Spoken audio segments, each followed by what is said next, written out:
देखिए, हम लोग कक्षा 10 की गणित लगा रहे हैं। प्रश्नावली 3.1 चल रहा है हमारा। अध्याय 3, दो चर वाले रैखिक समीकरणों के युग्म। क्वेश्चन नंबर 3 का हमने जस्ट इसके पिछले वीडियो में 3 सवाल को लगाया। अब क्वेश्चन नंबर 4 की बारी है। यहाँ पे हम लोग क्वेश्चन नंबर 4 को देखेंगे और उससे पहले हम लोग सबसे पहले क्वेश्चन को एक बार अच्छे से रीड कर लेते हैं।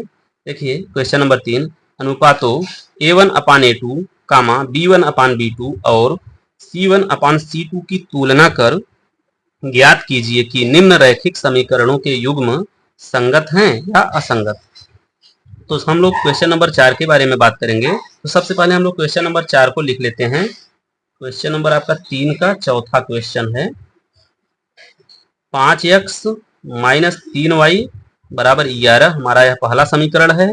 दूसरा समीकरण हमारा क्या है, -10x + 6y बराबर -22, यह हमारा दूसरा समीकरण है। अब इन दोनों समीकरण से दोनों समीकरण मिलके समीकरणों का युग्म बनाते हैं। अब इन समीकरणों से हमको a1, a2, b1, b2, c1, c2 को निकालना है। तो यहाँ से हमें सबसे पहले इसको सही रूप में लिखना होगा। 5x - 3y - 11 हमारा जो रैखिक समीकरण होता है कुछ इस रूप में होता है। 5x - 3y - 11, जो हमारा 11 बराबर के दाहिनी ओर है, हम बाईं ओर लेके जाएंगे तो माइनस के रूप में हो जाएगा, क्योंकि दाहिनी ओर प्लस है। अब दूसरे समीकरण में भी वही चीज करेंगे, हमारा -10x + 6y। अब देखिए यहाँ पे बराबर के दाहिनी ओर -22 है, जब बाईं ओर आएगा तो यह हो जाएगा हमारा +22 बराबर 0। अब हमारा दोनों रैखिक समीकरण अपने सही रूप में हो गया। अब यहाँ से हम a1, a2, b1, b2 और c1, c2 को निकालेंगे। तो आइए हम लोग निकाल लेते हैं। a1 हमारा क्या हो जाएगा, a1 हमारा 5 के बराबर हो जाएगा, समीकरण 1 से निकलेगा। b1 भी हमारा समीकरण 1 से निकलेगा, b1 बराबर -3 हो गया। और c1 हमारा -11 के बराबर हो गया। a2 हमारा जो हो गया -10 के बराबर हो गया। b2 हमारा जो हो गया यह हमारा b1 है, तो b2 हमारा क्या हो गया, 6 के बराबर हो गया। और c2 हमारा जो हो गया 22 के बराबर हो गया। अब हम इनका कंपैरिजन करेंगे कि क्या एक दूसरे के संगत हैं कि असंगत। तो उसके लिए हम क्या करेंगे, a1/a2 बराबर b1/b2 को लिखेंगे। अब देखिए चलिए हम तुलना करते हैं। a1 की जगह पे हमने क्या रख दिया, इसके मान को 5 को रख दिया। a2 हमारा -10 है, -10 को हमने लिख दिया। फिर बराबर b1 हमारा क्या है, -3 है, और b2 हमारा क्या है, 6 है। अब देखिए अगर अब हम इसको काटेंगे तो हमारा यहाँ से क्या निकल के आ जाएगा, -1/2, 5 दूनी 10। यहाँ से भी अगर हम काटते हैं इसको तो -1/2 निकल के आएगा। 5 1 नम 5 दूनी 10, माइनस है तो -1/2, 3 1 नम 3, 3 दूनी 10। यहाँ भी -1/2 के बराबर आ गया। चलिए a1/a2 बराबर है किसके, b1/b2 के। क्या देखते हैं कि c1/c2 भी इसके बराबर है।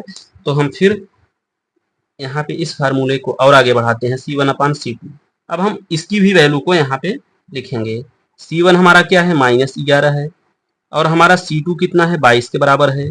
अगर हमने इसको भी काटा तो 11 1 नम 11 दूना 22, माइनस है तो -1/2। तो तीनों की वैल्यू जो है a1/a2, b1/b2, c1/c2 सबकी वैल्यू जो है -1/2 के बराबर आ रही है। इसका मतलब कि हमारे तीनों अनुपात जो हैं a1/a2 बराबर है किसके, b1/b2 के, बराबर है किसके, c1/c2 के। सभी क्या हैं, बराबर हैं।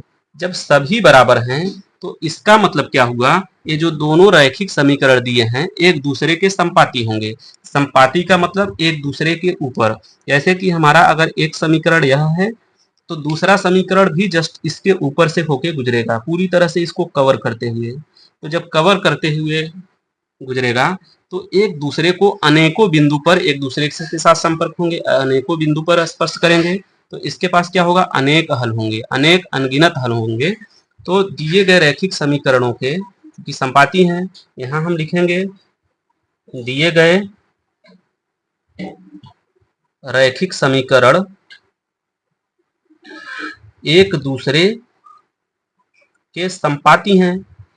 संपाती हैं, संपाती का मतलब कि एक दूसरे के ऊपर पूरी तरह से कवर किए हुए हैं, एक दूसरे को अनेक अनंत बिंदुओं पर स्पर्श कर रहे हैं, एक दूसरे के संपाती हैं, इसलिए इनके अनंत हल होंगे। इनके अनंत हल होंगे। और एक दूसरे को स्पर्श करने का मतलब कि एक दूसरे के लिए संगत हैं, अनंत हल होंगे तथा एक दूसरे के संगत हैं। तो ये दोनों रैखिक समीकरण एक दूसरे के संगत हैं। तो इस तरीके से यह सवाल भी आपका हुआ कंप्लीट। उम्मीद करते हैं वीडियो अच्छे से समझ में आई होगी। वीडियो को ज़्यादा से ज़्यादा लाइक करें, शेयर करें, चैनल को सब्सक्राइब करें। मिलते हैं नेक्स्ट वीडियो में। Take care, bye.